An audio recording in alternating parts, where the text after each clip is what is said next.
Everyone is always asking me about layouts. What's the layout you're using? Are you coming up with any new layouts? What kind of layout do I need to use for my city? Well, in this video, I'm going to show off a layout that I have been working on for a little while now, and I'm really excited to bring this to you all, and hopefully it will replace the old 10 by 10 from Anno 1800 as the new go-to flexible layout for players to use. So with that, let's jump in and talk about the 17 by 19.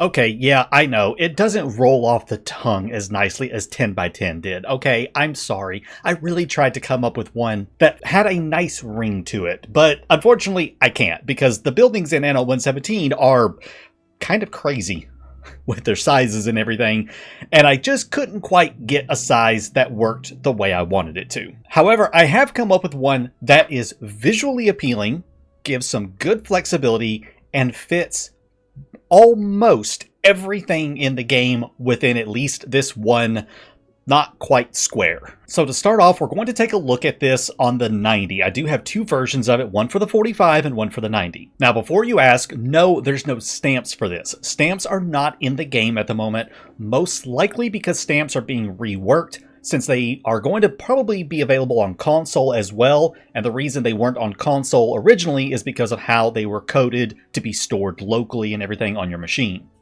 So give it time, I'm sure stamps will be coming, just be patient, let them work on stuff. So the layout for this is really simple. The 17 by 19 is the tiles within the bounding of the road, okay? I do get that a lot, people are like, but it's not actually a 10 by 10. It's, you know, an 11 by 11 or 12 by 12. It's not including the outside road, okay? It's including inside the road. So this one is 6 houses down one side, 5 houses across the top or the bottom, with 1 tile on one side and 2 tiles on the top. So that is 17 across the top. So you got 1, 2, 3, 4, 5.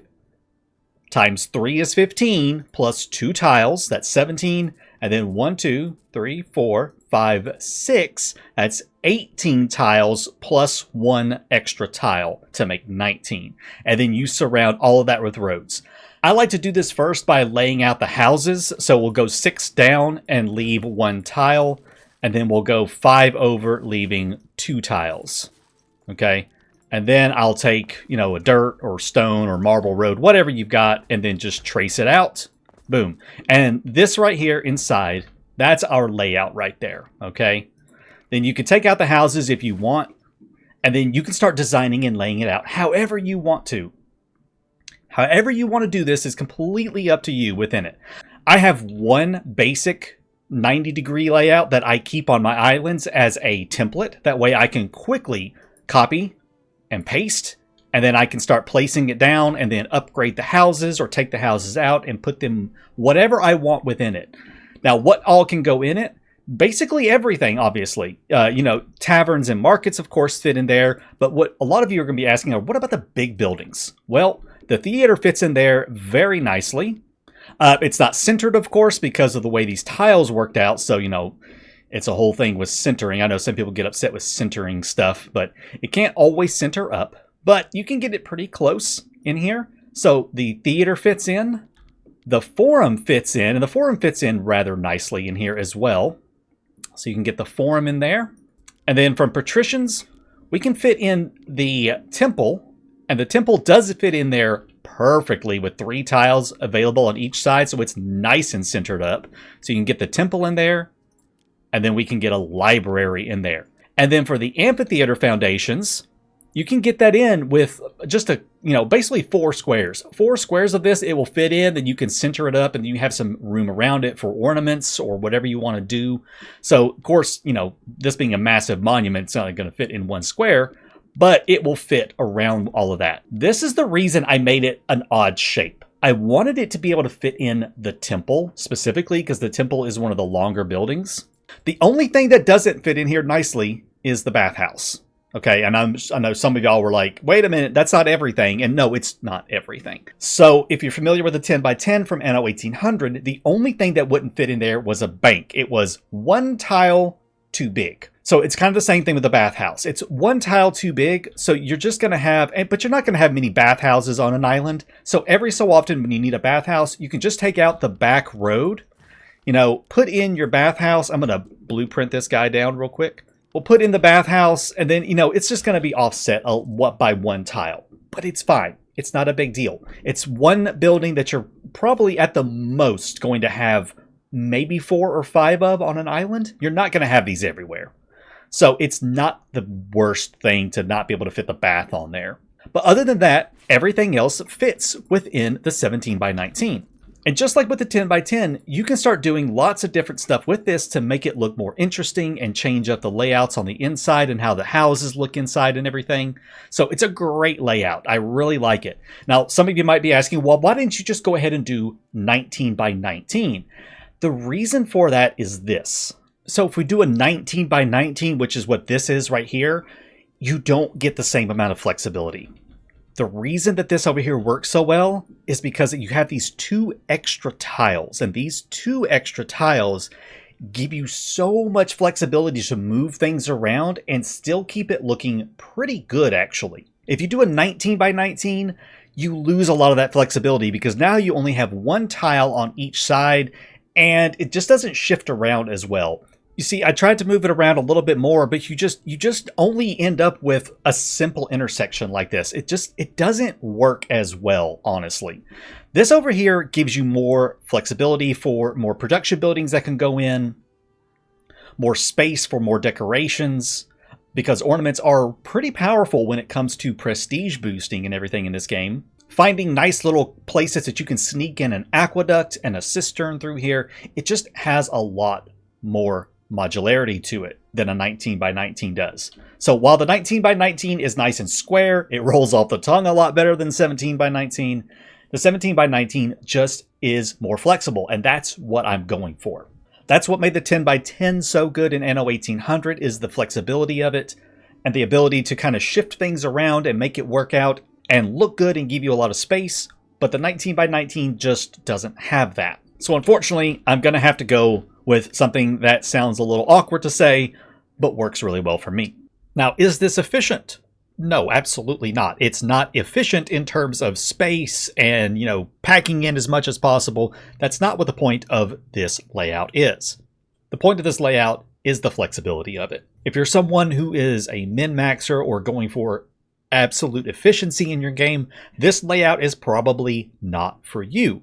This layout is geared more towards more casual players, beginners, and people who are just looking for something simple that they can replicate and copy over and over again and play around with layouts and designs and everything without worrying about locking themselves into a rigid layout that they may not be able to change later on when something else comes up or new buildings unlock that they weren't prepared for. If you are looking for more efficient layouts, I recommend checking out the Anno companion website. This is a website started by Teludus, who has created a lot of really good efficient layouts for housing and production chains, and he's continuously adding to it. The link for that is down below in the description, as well as a link to his YouTube channel where he also does layouts. Now, what about this on a 45? All right, so here we have the 17 by 19 on a 45. We still have 5 houses across one side, 1, 2, 3, 4, 5. And 6 houses across the long side. 1, 2, 3, 4, 5, 6. However, we have to swap things around a little bit with the roads because of how the 45-degree grid works. The 45-degree grid is not just the 90 turned, 45 degrees. It's the 90-degree tiles subdivided into 4 quadrants, 4 triangles, essentially. And through some sort of black magic with math that I don't personally understand, the tiles are 1.44 times smaller than the 90-degree tile. Okay, I don't get it. I don't understand this stuff. To me, it's just like it's witchcraft. I don't know. Okay, but that's how it works.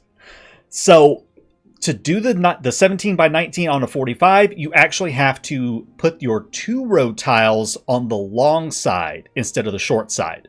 So we do 2 road tiles on the 6 house side and only 1 tile on this one. So it's a little different. It's a little different. And it's technically not even a 17 by 19 since the tiles are different. But just for the sake of simplicity, we're going to call it that. So 2 extra row tiles on the 6 house side and 1 extra row tile on the 5 side. That lets everything fit in.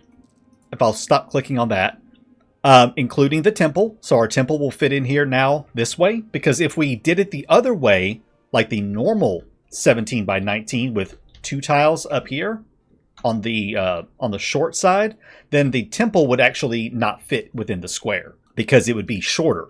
We have to make it longer because of how the 45-degree grid works. But now our temple will fit in here.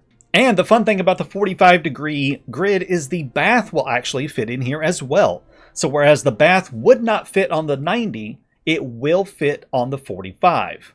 And that's just because of how the models change and the footage changes on everything on a 45. And so now it's actually going to be able to squeeze down in there a little bit. Fun stuff between 90s and 45s where things will fit one way but not another. It's black magic. I don't get it, but that's just how it works. Now, what does a city look like built with this layout?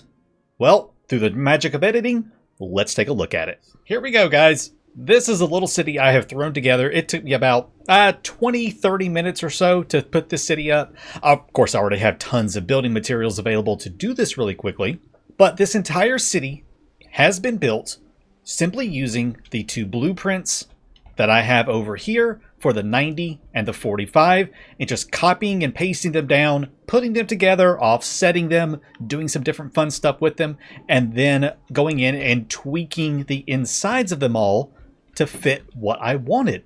So this entire city has been built with those, and you know what? It looks really good. It's not super chaotic. There's some organization to it. This is a Roman city building game. You do want your Roman cities to look somewhat organized. They don't have to be perfect grids, but as long as they look decent, you can do that. But as long as they look decent, you're going to kind of fit the theme of a Roman city. And I think this is looking really good. It's a good start to what's going to be my Neptune Island in this little playthrough that I'm putting together for you guys, which is why I'm not scrolling anywhere else on the map right now, because I don't want you guys to see what I've been up to. But this is going to make an excellent Neptune Island for me right here. You can do a lot with these layouts right here.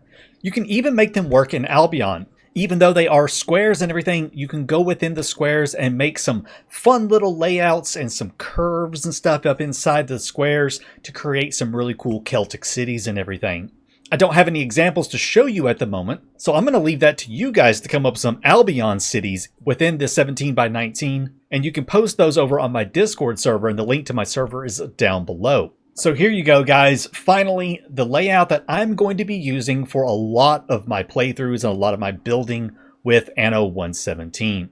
It's flexible, it's modular, it lets you get almost all the buildings in the game within the layout. And when I'm ready for some city expansion, all I have to do is copy and paste my squares. This 2 squares right here, I can click this into planning mode, stick it down where I might want it, like maybe right here. And then I can go in there and start deleting stuff and tweaking this around to make it look how I want, and then upgrade it all at once. And it lets you expand out your cities so fast without having to sit there and decide, oh, where am I going to put the roads and draw this out? Don't have to worry about that anymore. I just start copying, pasting huge sections, make a few adjustments, upgrade, and go. It's really quick, it's really easy, and it makes city building both fun and allows some creativity, but also lets you spend less time trying to figure out where you're going to put your roads at and more time getting into the meat of the game. Hope you enjoyed, guys. I hope you like this layout right here. I've definitely been using it a lot here lately on my own, and I'm finding that it really has helped with my city building and kind of getting things going without spending so much time fiddling around with all the little minor stuff. Let me know your thoughts down below in the comments. I look forward to seeing you in the next video. Take care, guys.